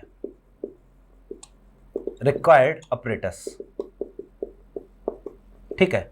तो भैया देखो क्या क्या चाहिए, तो कुछ एक पॉइंट है जो कि आपको ध्यान में रखने हैं। सबसे पहले तो आपको चाहिए 4 तो चाहिए कॉनिकल फ्लास्क। हालांकि हम जब एक्सपेरिमेंट करते हैं तो 3 में भी काम चल सकता है, लेकिन हम किसी भी एक्सपेरिमेंट की एक्यूरेसी के लिए उसको जितनी ज्यादा बार रिपीट करें ना तो उतने ही बढ़िया रिजल्ट आपको मिलते हैं। एरर की पॉसिबिलिटी उतनी कम होती है और एवरेज एरर जो है वो क्या हो जाती है, कम हो जाती है। तो 4 बार हम एक्सपेरिमेंट इसको करते हैं, दोहराते हैं। तो 4 तो चाहिए कॉनिकल फ्लास्क। दूसरा आपको यहां पर चाहिए भैया 0.1 मोलर KI सॉल्यूशन, क्योंकि हम आयोडाइड की रिएक्शन करवा रहे हैं किसके साथ, H2O2 के साथ करवा रहे हैं। तो आयोडाइड की रिएक्शन H2O2 के साथ करवाने के लिए आयोडाइड का सोर्स भी तो चाहिए, तो वो सोर्स क्या है, वो है KI सॉल्यूशन, ठीक है। तीसरा जो है वो आपको यहां पर चाहिए भैया 0.05 molar Na2S2O3 solution. This is known as hypo solution. तीसरी चीज आपको ये चाहिए, हाइपो सॉल्यूशन चाहिए। अब भाई यहां पर एक प्रिकॉशन है जो कि आपको ध्यान में रखना है। यहां से स्टेटमेंट वाला क्वेश्चन भी बनता है कि भाई यहां पर जो हाइपो सॉल्यूशन है इसकी कंसंट्रेशन KI से क्या होनी चाहिए, कम ही होनी चाहिए। ये पॉइंट है, आपको पूछेगा कि in the reaction of I minus with H2O2, ठीक है, the concentration of hypo solution should be less than KI, greater than KI, equal to KI, ऐसे स्टेटमेंट बना के दे देगा, ठीक है। तो इसकी कंसंट्रेशन कम ही होनी चाहिए, ये लास्ट में मैं आपको लिखवा दूंगा। चौथा जो पॉइंट है वो हमारे पास है भैया, इसमें और देखो क्या चाहिए आपको, इसमें चाहिए आपको स्टार्च सॉल्यूशन। स्टार्च जो है ना वो I2 के लिए काम में आता है, I2 की टेस्ट करता है स्टार्च। और फिर इसके बाद में आपको चाहिए डिस्टिल्ड वाटर। हालांकि हम लैब में जब एक्चुअल में एक्सपेरिमेंट करते हैं ना तो वहां डिस्टिल्ड वाटर अवेलेबल नहीं होता। डिस्टिल्ड वाटर के नाम पर हम टूटी का पानी डाल देते हैं उसमें, है ना। तो फिर इसके बाद में हमें जो है वो और देखो क्या चाहिए, आपको चाहिए 2.5 मोलर H2SO4 चाहिए। और H2SO4 काम होगा मीडियम को एसिडिक करना, क्योंकि अभी मैंने कहा ना आपको एसिडिक मीडियम में रिएक्शन होती है, ठीक है ना। फिर आपको भैया रिएक्शन हो रही है H2O2 और KI के बीच में, तो H2O2 भी चाहिए। तो यहां पर हम H2O2 की कंसंट्रेशन ले रहे हैं 3% H2O2, ठीक है। ये 4-5 चीजें आपको चाहिए, 4-5 तो क्या ज्यादा हो गई थोड़ी सी, है ना। तो ये सारी चीजें आपको चाहिए होगी। अच्छा, इसके अलावा measuring cylinder, volume measuring cylinder है वो भी आपको चाहिए। ये सारी चीजें लैब में मिल जाती है। आपको ये नहीं पूछेगा कि क्या क्या चाहिए, लिस्ट बताओ, ऐसा नहीं आएगा, है ना। अब आप देखना जरा कि यहां पर जो हमने कंसंट्रेशन ली है ना इनकी, जैसे ये 0.1, 0.05, 2.5, 3%, ये कंसंट्रेशन आप कुछ अलग भी ले सकते हो, कोई भी कंसंट्रेशन हो सकती है। जो भी कंसंट्रेशन होगी क्वेश्चन जो है वो उसके अकॉर्डिंग या फिर एक्सपेरिमेंट में जो भी रिजल्ट मिलेगी वो उस कंसंट्रेशन के अकॉर्डिंग मिलेगी। यहां पर हमने ये कंसंट्रेशन ली है तो आपको जो भी रिजल्ट मिलेगा ना वो इसी कंसंट्रेशन के अकॉर्डिंग मिलेगा। ठीक है, तो आई होप मेरी बात आपके समझ में आ रही होगी। अब आप देखना जरा कि मैंने कहा ना पूरा एक एक्सपेरिमेंट है, तो सबसे पहले हमने लिखा एम क्या है एक्सपेरिमेंट का, रिक्वायर्ड क्या क्या है। अब हम बात करेंगे भैया जी इसका कॉन्सेप्ट क्या है। ठीक है, तो इसका कॉन्सेप्ट देखना पहले, फिर हम पढ़ेंगे प्रोसीजर, कॉन्सेप्ट। तो मेरे भाई इसका कॉन्सेप्ट ये है कि आयोडाइड जो होता है वो खुद तो क्या होता है, रिड्यूसिंग एजेंट, और जो हमारे पास H2O2 है वो क्या होता है, ऑक्सीडाइजिंग एजेंट। तो जैसे ही आप Ki सॉल्यूशन में H2O2 मिलाओगे तो एक OA और RA की रिएक्शन होगी। ठीक है ना, तो मैं ये बोलूंगा कि I minus is a reducing agent while H2O2 is a oxidizing agent। ठीक है, तो भैया रिएक्शन होगी I minus and on reaction of both I2 will be liberated. ठीक है, दोनों की रिएक्शन से क्या होगी भैया, I2 निकलेगी। अब देखो कैसे, ये I माइनस, ये H2O2 और मीडियम है एसिडिक इसलिए H2SO4 हमने लिया है, ये I2 निकली और साथ में जो है क्या बना, H2O। रिएक्शन बैलेंस है नहीं बैलेंस है इससे कोई मतलब नहीं है। ठीक है, अब भैया इस लिबरेटेड I2 जो है ना, ये लिबरेटेड, अब आपने क्या कर रखा है उसमें हाइपो सॉल्यूशन भी मिला रखा है, तो this liberated I2 will reacts with hypo solution. अब ये जो है ना हाइपो सॉल्यूशन के साथ रिएक्शन करेगी। अब ये लिबरेटेड I2 जो है वो हाइपो सॉल्यूशन के साथ रिएक्शन करेगी। कैसे, कि I2 प्लस Na2S2O3। अब हाइपो सॉल्यूशन के साथ रिएक्शन होगा तो I2 जो है वो वापस से I माइनस और ये कन्वर्ट हो जाएगा S4O6-2 में। ठीक है, वापस से वही OA और RA की रिएक्शन होगी, ये 0 से -1 में जा रहा है, तो ये तो ऑक्सीडाइजिंग एजेंट है, ये क्या हो गया, एक तरीके से रिड्यूसिंग एजेंट हो गया। ठीक है, अब देखो जी क्या होगा यहां पर, अब ये Na2S2O3 मैंने कहा ना इसकी कंसंट्रेशन आपको इस I माइनस से कम लेनी है। ये I माइनस कहां से आया, ये I माइनस आया Ki से, दिस इज फ्रॉम Ki, है ना, source of this I minus is Ki solution. तो ये I माइनस तो आया है कहां से, Ki से, और मैंने अभी आपको कहा कि जो हाइपो सॉल्यूशन है इसकी कंसंट्रेशन Ki से कम होनी चाहिए। इसका रीजन ये है कि ये यहां पर लिमिटिंग रिएजेंट होगा कि इस आयोडीन और Na2S2O3 में से यहां पर जो है वो हाइपो सॉल्यूशन हमारा लिमिटिंग रिएजेंट होगा। अब हाइपो सॉल्यूशन लिमिटिंग रिएजेंट है ना, तो थोड़ी देर में ये क्या हो जाएगा, खत्म हो जाएगा यहां से हाइपो सॉल्यूशन। और अगर ये यहां पर खत्म हो गया तो भैया फिर भी, अब ये खत्म हुआ है, ये खत्म थोड़ी ना हुआ है, ये खत्म नहीं हुआ तो ये रिएक्शन तो चल रही है, और ये रिएक्शन चल रही है तो I2 अभी भी बन रही है यहां पर, अभी भी I2 लगातार यहां पर क्या हो रही है, बन रही है। और जो एक्सेस I2 है ना, जो एक्सेस I2 है ना, एक्सेस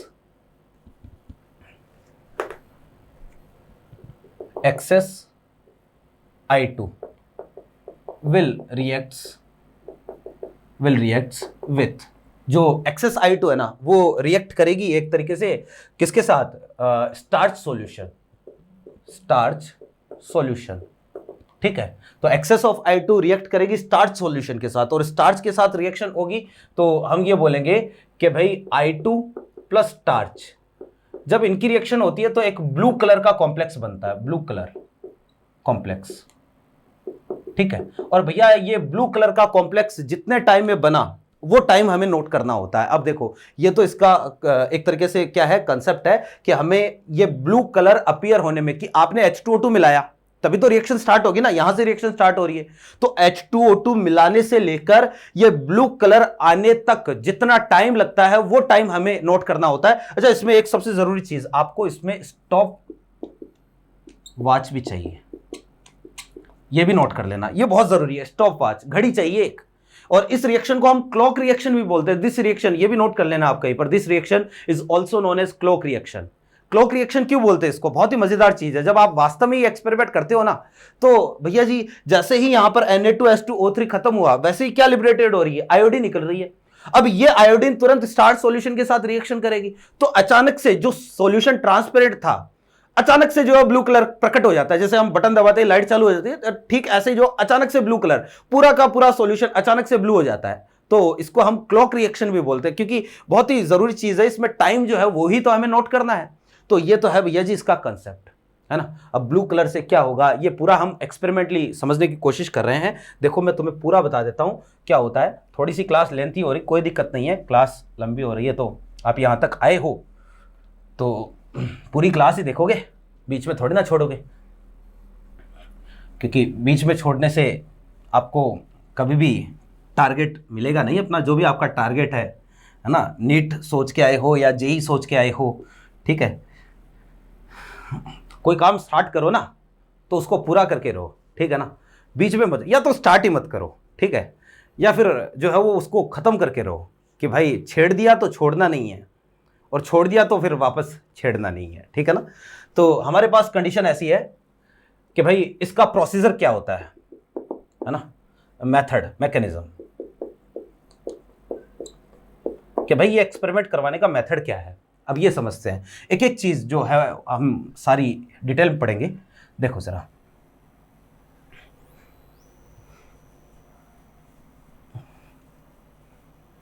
कि भैया मेथड ये है कि सबसे पहले हम चार, मैंने कहा ना 4 फ्लास्क लोगे आप, है ना, तो हमारे पास 4 फ्लास्क है। अरे यार थोड़ा सा इसको मैं थोबड़ा ठीक कर देता हूं इसका। तो कंडीशन ऐसी है, ये है मान लो फ्लास्क ए, ये है बी, ये है फ्लास्क सी, और ये है भैया फ्लास्क डी, है ना। इसको आपको कुछ नोट नहीं करना है, कहने का मतलब ये बना लेना एक बेसिक से नॉलेज के लिए, बाकी इसमें कोई थ्योरी नहीं लिखाऊंगा, पूरा कंसेप्चुअल है, तो आप इसको समझना। 4 फ्लास्क हमने लिए, ठीक है। अब इन चारों में आपको क्या करना है, जो सॉल्यूशन में बता रहा हूं वो ऐड करना है, और उसी सीक्वेंस में ऐड करना है, ठीक है ना। और देखो सबसे पहले आप क्या करोगे, इसमें पहले फ्लास्क में 5 ml KI मिलाओगे, ठीक। दूसरे वाले फ्लास्क में आप 10 ml KI मिलाओगे, तीसरे में जो आप 15 ml ले लेते हैं, यहां पर 15 ml KI, और चौथे में 20 ml KI, ठीक है। 4 हमने फ्लास्क लिए, तो आपको जो वो ये सारे इसमें KI मिलाना है, और जैसे जैसे इधर जा रहा हूं KI का अमाउंट क्या हो रहा है, बढ़ रहा है, ठीक है। फिर इसके बाद में, अच्छा ये तो है वॉल्यूम ऑफ KI, अभी हम एक डेटा काम में लेंगे 1/वॉल्यूम ऑफ KI, ठीक है ना, उसकी भी बात करेंगे। फिर आप देखो इसमें आप क्या करोगे, KI मिला दिया, KI मिलाने के बाद इसमें मिलाओगे आप हाइपो सॉल्यूशन। अब जो हाइपो सॉल्यूशन है ना, वैसे तो आप इसकी कंसंट्रेशन कुछ भी रख सकते हो, लेकिन अगर आप एक्सपेरिमेंट करवा रहे हो तो यहां पर आपको हाइपो सॉल्यूशन की जो कंसंट्रेशन है ना, ये हम लेते हैं 10 ml के, सब में आपको क्या करना है 10-10 ml, इसमें आपने 10 ml हाइपो सॉल्यूशन मिला दिया Na2S2O3, यहां पर भी 10 ml हाइपो सॉल्यूशन Na2S2O3, यहां पर भी 10 ml हाइपो सॉल्यूशन Na2S2O3, है ना, और यहां पर भी 10 ml आपने मिला दिया Na2S2O3, सब में 10 ml मिला दिया, ठीक है। इसके बाद में आपको सब में 10 ml H2SO4 मिलाना है ना। या एक काम करते हैं कि भाई हाइपो सॉल्यूशन से पहले, हाइपो सॉल्यूशन हम बाद में मिलाएंगे, पहले H2SO4 मिलाएंगे, फिर इसके बाद पानी मिलाएंगे। तो यहाँ पर 10 ml H2SO4 मिला दिया, यहाँ पर भी 10 ml H2SO4, 10 ml H2SO4 और 10 ml H2SO4, ठीक है, ये ऐड कर दिया। अब आप जो है वो पानी मिला दो, इसमें पानी मिलाऊंगा डिस्टिल्ड वाटर, और टोटल वॉल्यूम करना आपको कितना 100, तो टोटल वॉल्यूम 100 हो जाए, यहां पर कितना 15 तो हो चुका है, तो यहां पर 85 ml में मिलाऊंगा क्या पानी, 80 ml पानी, और यहां पर जो कितना आएगा 75 ml वाटर, और यहां पर कितना आ जाएगा 70 ml ऑफ वाटर। ये लो जी पानी मिला दिया सब में, ठीक है। अब आपको क्या करना है, अब आप इसमें मिला दो 5 ml स्टार्च सॉल्यूशन सब में, यहां पर भी 5 ml स्टार्च, ठीक है, यहां पर भी 5 ml स्टार्च, और यहां पर भी 5 ml स्टार्च, ठीक है।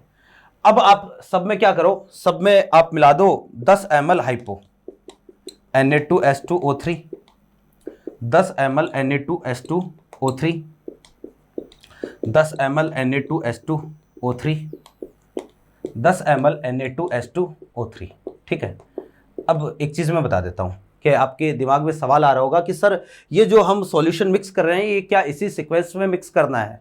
बिल्कुल भाई, देखो ज़रा कि आप KI और H2SO4 इनको जो है वो इसी सीक्वेंस में मिक्स करोगे, और टोटल वाटर का जो है वो आपको वॉल्यूम करना कितना 100, ठीक है। आप कोई और भी कंसंट्रेशन ले सकते हो, जैसे सब में जो है वो आपको टोटल वॉल्यूम 150 करना है तो सब में 150 कर दो, सब में टोटल वॉल्यूम 200 करना है तो 200 कर दो, उससे कोई दिक्कत नहीं। लेकिन ये जो सॉल्यूशन आप पानी मिला के जितना सॉल्यूशन बना रहे हो ना स्टार्च और हाइपो मिलाने से पहले, इसका अमाउंट सब में, इसका वॉल्यूम सब में क्या होना चाहिए, इक्वल होना चाहिए। बाकी इन दोनों को कैसे भी मिला दो, आपस में मिक्स करके मिला दो तो कोई फर्क नहीं पड़ेगा, स्टार्च और हाइपो सॉल्यूशन को। सबसे लास्ट में जो चीज ध्यान में रखनी है वो हम करेंगे H2O2 ऐड, है ना। अब यहां पर आप क्या करोगे, 10 ml मिला दो भैया जी H2O2 का, सब में 10-10 ml, यहां पर भी 10 ml H2O2 ऐड कर दो, और यहां पर भी 10 ml H2O2 ऐड कर दो, और यहां पर भी 10 ml H2O2 ऐड कर दो। सब में आपने 10-10 ml H2O2 ऐड कर दिया। अब जैसे ही आप H2O2 ऐड करोगे ना तो रिएक्शन स्टार्ट होगी। हमारे पास Ki से क्या मिला, I माइनस,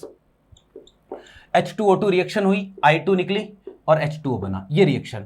यहां से जो I2 निकली अब ये रिएक्शन करेगी किसके साथ, हाइपो के साथ, Na2H2O3, ये कन्वर्ट हुआ I माइनस और साथ में S4O6-2, ठीक है। और यहां पर ये तो लिमिटिंग रिएजेंट है तो ये तो क्या है, एक्सेस में है, तो एक्सेस ऑफ I2, है ना, एक्सेस ऑफ I2, तो ये रिएक्शन करी किसके साथ, स्टार्च के साथ, और क्या बना, ब्लू कलर बना, ब्लू कलर कॉम्प्लेक्स, ये बना भैया, ब्लू कलर का कॉम्प्लेक्स बन गया। अब समझना जरा ध्यान से, है ना, कि भाई जैसे ही यहां पर ब्लू कलर का कॉम्प्लेक्स बना, हम क्या करेंगे कि जैसे ही आपने इस वाले फ्लास्क में H2O2 मिलाया तो H2O2 मिलाते ही आपने घड़ी चालू कर दी कि भाई ये तो फ्लास्क है, बाकी सारी चीजें मिला के रेडी रख रखी है, ये H2O2 मिलाया, H2O2 मिलाते ही घड़ी चालू कर दी, और घड़ी चालू करके इस ब्लू कलर को दिखने में जो टाइम मिलता है ना, वो टाइम जो है वो आपने नोट कर लिया कि घड़ी चालू करी, चालू करते ही जो है वो आपको जो है वो थोड़ी देर में ब्लू कलर दिखेगा। कब दिखेगा, पहली रिएक्शन से लगातार I2 निकल रही है,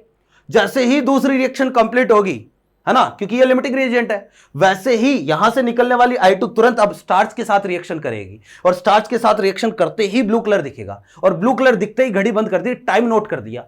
अब एक्सपेरिमेंटली यहां यह देखा जाता है कि जब आप ये डेटा काम में लेते हो ना, ये डेटा, तब जो है वो यहां पर जो टाइम मिलता है ये होता है अप्रोक्सीमेटली 265 सेकेंड।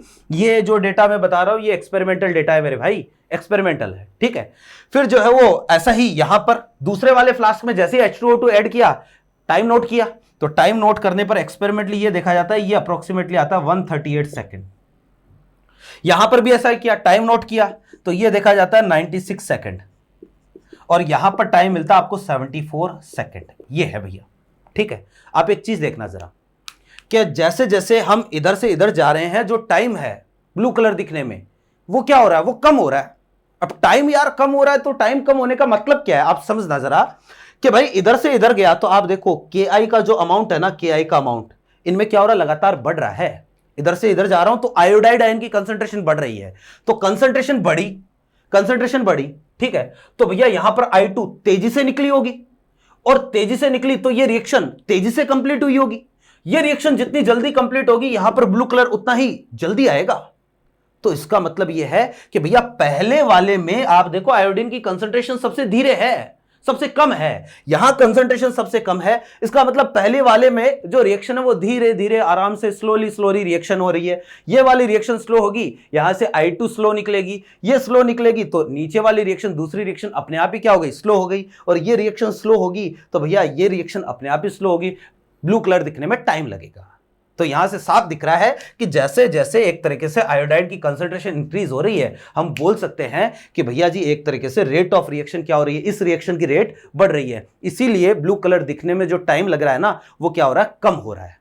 क्लियर है बात। तो ये है अपने पास एक तरीके से एक्सपेरिमेंट। अब इसमें जो है ना आपके मन में ये सवाल होगा कि सर देखो स्टार्च और हाइपो ये दोनों उसी सॉल्यूशन में रखे हैं, तो ये जो I2 है ना, ये इसने पहले इसके साथ रिएक्शन क्यों किया, पहले स्टार्च के साथ रिएक्शन क्यों नहीं किया। भैया हर एक रिएजेंट की स्ट्रेंथ अलग होती है, कि जैसे मान लो एक सॉल्यूशन है अपने पास CH3 COOH और HCl का, ठीक है। अब इसमें मैं NaOH मिलाता हूं तो NaOH पहले किसके साथ रिएक्शन करेगा, HCl के साथ करेगा ना। जब HCl का मामला निपट जाएगा तो बारी आएगी किसकी, एसिडिक एसिड की। ठीक ऐसे ही जो है वो क्यों, क्योंकि दोनों की स्ट्रेंथ अलग अलग है, तो यहां पर हर एक रिएजेंट की स्ट्रेंथ अलग होती है। इसलिए जो I2 है वो पहले किसको निपटाएगा, पहले हाइपो को निपटाएगा, और हाइपो पूरा खत्म तो बारी आएगी किसकी, स्टार्च की। ठीक है, तो भैया ये है अपने पास एक्सपेरिमेंट। अब इसमें जो है ना, इसलिए इसको बोलते हैं क्लॉक रिएक्शन, कि भाई यहां पर जो घड़ी का बहुत ही इंपॉर्टेंट रोल होता है, और ये एक्सपेरिमेंट बार बार करवाते हैं, और इसी से हमें पता चलता है कि भैया एक तरीके से आप I माइनस की कंसंट्रेशन बढ़ाओगे तो यहां पर रेट ऑफ रिएक्शन क्या होगी, बढ़ेगी। आई होप मेरी बातें आपके समझ में आ रही होगी। अब इसमें देखो कि कौन सी चीजें आपको ध्यान में रखनी है। ये तो मेथड हो गया, उम्मीद करते हैं आपने नोट कर लिया होगा अच्छे से। एक टेबल जो है ना वो हम यहां पर बनाएंगे, टेबल के बाद में एक ग्राफ भी यहां से हम बनाते हैं, और फिर प्रिकॉशंस, और फिर बात करेंगे हम यहां से थ्योरेटिकल अगर क्वेश्चन बनेगा तो कैसे बनेगा, देखना।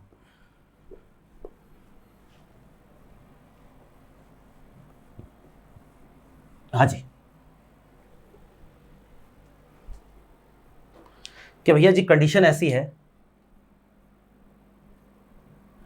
कि हमारे पास यहां पर तो हम ले रहे हैं सबसे पहले वॉल्यूम ऑफ के आई, ठीक है। यहां पर है हमारे पास फ्लास्क, ठीक है, जैसे ए फ्लास्क हो गया, फिर बी हो गया, फिर सी हो गया, डी हो गया, ठीक है। तो फ्लास्क ए में आपने कितना 5 ml लिया, ये 10 ml, ये 15 ml, और यहां पर आपने कितना लिया 20 ml, ठीक है। यहां पर एक चीज हम लिख रहे हैं 1/v ऑफ के आई, है ना, कि वॉल्यूम का इनवर्स, है ना। तो भैया 1/v, ये तो 1/5 कितना हो जाएगा 0.2 हो जाएगा, ये 0.1 हो जाएगा, ये 1/15 ये होता है 0.066, और 1/20 0.02, देख लो जरा, इतना ही होगा ना, 0.02 नहीं 0.05, है ना। ये हो गया अपने पास 1/p। फिर भैया इसमें आपने कितना कौन सा मिलाया है ये हम देख लेते हैं, H2SO4, वॉल्यूम ऑफ H2SO4 आपने कहाँ पर कितना वॉल्यूम काम में लिया है ये हम देखेंगे। तो वॉल्यूम ऑफ H2SO4 यहाँ पर कितना ml आपने मिलाया, तो सब में जो है वो हमने H2SO4 का सेम अमाउंट मिलाया है, 10 ml मिलाया है, 10 ml, यहाँ पर भी 10 ml, यहाँ पर भी 10 ml, और यहाँ पर भी 10 ml। फिर वॉल्यूम ऑफ वाटर, ठीक है, तो यहाँ पर कितना वाटर आपने मिलाया, तो यहाँ पर 75 ml मिलाया, यहाँ पर आपने 80 ml पानी मिलाया, है ना, 80 नहीं, हाँ बिल्कुल, और पहले में 10 और 5 15, तो टोटल कितना करना 100 करना था ना। यहाँ पर कितना हो गया, यहाँ पर आप ऑलरेडी जो है वो 25 हो चुका है, अरे यार यहाँ तो 85 मिला है ना, 85 ml, और यहाँ पर 75 ml, और यहाँ पर कितना 70 ml, क्योंकि टोटल वॉल्यूम कितना करना है 100 करना है। आप चाहो इनके अकॉर्डिंग कोई और डेटा भी ले सकते हो, बस जो टाइम लग रहा है ना वो क्या आ जाएगा, सब में अलग अलग आ जाएगा। अब क्योंकि ये एक्सपेरिमेंटल है तो हम ये डेटा काम में ले रहे हैं। फिर इसके बाद में आप देखो वॉल्यूम ऑफ वाटर के बाद में आपने क्या ऐड किया, वॉल्यूम ऑफ स्टार्च सॉल्यूशन, तो सब में 5 ml स्टार्च आपने मिला रखा है, 5 ml, यहाँ पर भी 5 ml, और यहाँ पर भी 5 ml, ठीक है। फिर स्टार्च के बाद में वॉल्यूम ऑफ हाइपो Na2H2O3, तो 10-10 ml सब में अपने हाइपो मिलाया है, 10 ml, ये भी 10 ml, और ये भी कितना है 10 ml, 10 ml हाइपो मिला दिया। फिर इसके बाद में सबसे लास्ट में आपको मिलाना है H2O2, ठीक है, तो H2O2 का 10 ml, H2O2 का 10 ml, और 10 ml, और ये भी 10 ml, ठीक है। और फिर सबसे इंपॉर्टेंट चीज time to appear blue colour, तो यहां पर जो कितना टाइम लगा 265 के आसपास सेकंड, यहां पर आपको लगा 138 सेकंड, यहां पर लगा 96 सेकंड, और यहां पर 74 सेकंड के अप्रॉक्स, ठीक है। तो भैया ये है हमारे पास एक टेबल, याद करो जब प्रैक्टिकल करते हैं हम तो इस तरीके से एक टेबल बनाते हैं ना, तो बिल्कुल ये टेबल वही है। और टेबल से जो है वो हम यहाँ पर लिखेंगे कि भाई यहाँ साफ आपको दिख रहा है कि एक तरीके से आप अगर कंसंट्रेशन इंक्रीज कर रहे हो के आई की, तो जो ब्लू कलर अपीयर होने में जो टाइम लग रहा है ना वो क्या हो रहा है, वो डिक्रीज हो रहा है। तो टाइम डिक्रीज हो रहा है, इसका मतलब रिएक्शन तेजी से हो रही है, ठीक है। और रिएक्शन तेजी से हो रही है तो बस यही हमें स्पष्ट करना था, यही हमें कंक्लूजन निकालना था। तो मैं यहां पर लिख देता हूं ऑब्जर्वेशन, ठीक है, कि on increasing the concentration of I minus, या तो ऐसे बोल दो या फिर आप ऐसे भी बोल सकते हो, आपने 1/v की वैल्यू लगातार क्या करी है, हर एक फ्लास्क में लगातार डिक्रीज करी है ना, या on decreasing 1/v of I minus, ठीक है, time to appear blue colour decreases, so rate of reaction, so rate of reaction between I minus and H2O2 will increases. ठीक है, तो भैया ये ही हमें क्या करना था, प्रूव करना था, जो कि एक्सपेरिमेंटली हमने क्या कर दिया है, प्रूव कर दिया है ना। अब समझना कि इसमें कौन सी चीज़ें आपको ध्यान में रखनी होती है, एक्सपेरिमेंट में क्या बातें आपको ध्यान में रखनी होती है। तो इसमें 2-3 पॉइंट है जो कि आपको ध्यान में रखने हैं, प्रिकॉशंस। देखो जी,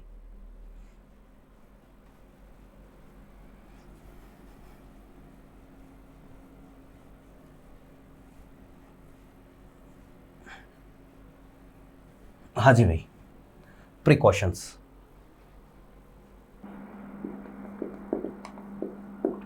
ठीक है, तो भैया देखो प्रिकॉशंस क्या है। सबसे पहली बात तो यही है कि आप जितने भी सॉल्यूशन काम में लेते हो, चाहे वो हाइपो सॉल्यूशन हो चाहे वो केआई सॉल्यूशन हो, फ्रेशली प्रिपेयर्ड होने चाहिए। और फ्रेशली प्रिपेयर्ड जो है वो इसलिए क्योंकि आपको रिजल्ट जो है वो ज़्यादा एक्यूरेट मिलते हैं। वो कोई भी सॉल्यूशन कई लंबे टाइम तक पड़ा रहता है तो वो अपने आप जो उसका क्या होता रहता है, डीकम्पोजिशन होता रहता है। तो जितनी कंसंट्रेशन उस पर लिखी होती है, वास्तव में सॉल्यूशन में उतनी कंसंट्रेशन अवेलेबल नहीं होती है। हम कोई भी एक्सपेरिमेंट, ये प्रिकॉशन यहां पर ही नहीं, किसी भी एक्सपेरिमेंट में हमेशा ध्यान रखते हैं, ठीक है ना। तो only freshly prepared KI solution and hypo solution should be used,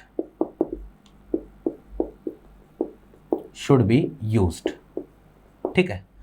दूसरा जो है वो मैंने अभी आपको कहा ही था कि भाई जो हाइपो की कंसंट्रेशन है वो KI से क्या रखनी है, कमी रखनी है। तो concentration of hypo solution should be less than KI solution. अब ऐसा क्यों है ना, ऐसा इसलिए है क्योंकि आप देखो जरा कि अभी हमने जो है वो, तो देखो यहां पर जो है अगर आपने मान लो हाइपो सॉल्यूशन ज्यादा ले लिया है ना, तो होगा ये कि भैया जी हमारे पास यहां पर 3 रिएक्शन हो रही है। ठीक है, सबसे पहली रिएक्शन तो हो रही है किसके बीच में, H2O2 और I माइनस के बीच में। तो I minus H2O2 is converting into I2 और साथ में क्या बन रहा है, H2O। फिर यहां से I2 अगर निकलती है तो ये I2 रिएक्शन करेगी हाइपो के साथ, Na2S2O3 is converting into I minus S4O6 minus 2। और फिर ये अगर लिमिटिंग रिएजेंट है तो तीसरी रिएक्शन होगी I2 plus starch, blue colour, तो रिएक्शन होगी ना। अब अगर मान लो यहां पर आपने हाइपो की कंसंट्रेशन ज्यादा ले ली, अगर ये कंसंट्रेशन ज्यादा है तो आप देखो ये रिएक्शन कभी कंप्लीट होगी नहीं। क्यों, क्योंकि ये अवेलेबल है। ये लिमिटिंग रिएजेंट अगर नहीं होगा तो यहां से जो भी I2 निकलेगी ये लगातार इसके साथ रिएक्शन करती जाएगी। और अगर लगातार I2 इसके साथ रिएक्शन कर रही है तो भैया ये रिएक्शन कभी स्टार्ट नहीं होगी, क्योंकि स्टार्च की बारी पहले नहीं आ सकती ना। I2 पहले हाइपो के साथ रिएक्शन करेगा, इसके बाद स्टार्च की बारी आएगी, ये रिएक्शन स्टार्ट ही नहीं होगी, आपको कभी ब्लू कलर दिखेगा ही नहीं। तो कंडीशन ये है कि हाइपो सॉल्यूशन की कंसंट्रेशन आपको KI से कम लेनी है ताकि वो लिमिटिंग रिएजेंट हो जाए और ये रिएक्शन एक सर्टेन टाइम में कंप्लीट हो जाए। इसके बाद में जो है वो हम क्या करेंगे, तुरंत ये रिएक्शन कंप्लीट होते ही ब्लू कलर आ जाएगा। ठीक है, तीसरी कंडीशन ये है कि start stop watch just after addition of H2O2। ठीक है भैया, ये कई बार पूछ लेता आपको, जैसे स्टेटमेंट में क्वेश्चन दे दिया आपको है ना कि भाई in the reaction of I minus with H2O2 है ना, the stop clock should be started. ठीक है, 4 ऑप्शन दे दिए, just before addition of H2O2, just after addition of H2O2 है ना, विथ एडिशन ऑफ H2O2। तो क्या करना चाहिए भैया, जस्ट आफ्टर स्टार्ट करना चाहिए, क्योंकि जैसे ही आप मिलाओगे H2O2 मिलाते ही रिएक्शन स्टार्ट होगी। और इस रिएक्शन की काइनेटिक स्टडी करने के लिए आपको क्या करना पड़ेगा, जस्ट मिलाते ही जो है वो एक तरीके से स्टॉप वॉच स्टार्ट करनी है। ठीक है ना, और ये 3-4 पॉइंट है जहां से थ्योरेटिकल क्वेश्चन पूछ सकता है। ग्राफ जो है वो भी यहां पर हमें एक ध्यान में रखना है, जैसे ग्राफ, ठीक है, तो यहां पर ग्राफ जो है ना वो हम बना रहे हैं, इधर तो है time to appear blue colour, ठीक है, और दूसरी तरफ हमारे पास है 1/v ऑफ के आई। ठीक है, तो भैया यहाँ पर जो है वो 1/v की वैल्यू 0 होगी, यहाँ पर कितनी होगी 0.1 हो जाएगी, 0.2, फिर 0.3, 0.4, इस तरीके से 1/v। ठीक है, 0.5, ये एक तरीके से इधर से इधर जाएगा, तो 1/v की वैल्यू क्या होगी, बढ़ेगी। और अभी हमने देखा था कि 1/v की वैल्यू अगर जो है वो कम होगी तो लगने वाला टाइम जो है, जैसे पहले वाला था है ना, उसमें 200 कितना लग रहा था, 265 सेकंड, वहां पर 1/v की वैल्यू सबसे क्या थी, ज्यादा थी। ठीक है, तो जैसे जैसे एक तरीके से 1/v की वैल्यू बढ़ेगी, लगने वाला टाइम भी क्या होगा, बढ़ेगा। जैसे 0.5 पर जो वो यहां पर टाइम सबसे ज्यादा होगा, फिर अगर कंसंट्रेशन जो 1/v की थोड़ी सी कम कर दी तो लगने वाला टाइम थोड़ा सा कम हो जाएगा, फिर थोड़ा सा और कम, थोड़ा सा और कम। इस तरीके से जो ग्राफ आएगा ना वो ऐसा आएगा, स्ट्रेट लाइन, इस तरीके का ग्राफ आएगा दोनों के बीच में, कि टाइम जो लगता है वो और 1/v के बीच में ग्राफ जो है वो इस तरीके का आएगा। जो डेटा मैंने आपको दिया था ना, उस डेटा से भी आप ग्राफ प्लॉट करोगे तो बिल्कुल स्ट्रेट लाइन आपको देखने को मिलेगी। ठीक है, तो ये था भैया, ये टॉपिक इस साल नीट में अलग से जो है उसको मेंशन किया गया है। तो उम्मीद करते हैं नीट या जेईई में क्वेश्चन जो है यहाँ से बिल्कुल पूछा जाना चाहिए, है ना। और बाकी जो है वो सारे देखो, अब तक हमने सब कुछ कवर कर लिया है काइनेटिक्स में। अब काइनेटिक्स में जो है वो आर्हेनियस इक्वेशन और कोलिजन थ्योरी बाकी है, ये हम नेक्स्ट क्लास और उससे नेक्स्ट क्लास में जो है ऑलमोस्ट कवर कर लेंगे। ठीक है, उम्मीद करते हैं क्लास आपको समझ में आई होगी। और भैया यहाँ तक अगर आप टिके हुए हो, यहाँ तक आए हो, तो भैया जी अब सब्सक्राइब तो जो है वो बनता है, और दूसरा चैनल को शेयर करना भी बनता है, क्योंकि जल्दी से जल्दी हमें बहुत ज़्यादा बच्चों तक पहुंचना है। और भाई किसी भी बच्चे का सिलेक्शन केमिस्ट्री की वजह से नहीं रुकना चाहिए, अपना ये मोटो है, चाहे वो जेईई का हो चाहे वो नीट का हो। क्लियर है बात? तो भाई शेयर करो चैनल को, और आप चैनल पर व्हाट्सएप चैनल भी अपना है तो उसके थ्रू भी जुड़ सकते हो, टेलीग्राम के चैनल के थ्रू भी जो है वो आप जुड़ सकते हो। वहाँ पर मैं इस तरीके के अपडेट जो भी होंगे वो मैं डालता रहता हूँ, चाहे वो एग्जाम से रिलेटेड कोई भी टॉपिक हो, चाहे वो जो है वो एग्जाम से रिलेटेड लेकर कोई स्पेसिफिक अनाउंसमेंट हो, तो आप टेलीग्राम और व्हाट्सएप पर भी जो है मेरे से जुड़ जाए। ठीक है ना, और दोनों का लिंक जो है डिस्क्रिप्शन में दिया हुआ है ना। यहाँ से हम मिलते हैं नेक्स्ट क्लास में, तब तक के लिए खूब ध्यान रखें अपना, खूब पढ़ाई करें। ठीक है, मन लगा के पढ़ाई करें। मिलते हैं अगली क्लास में, थैंक यू।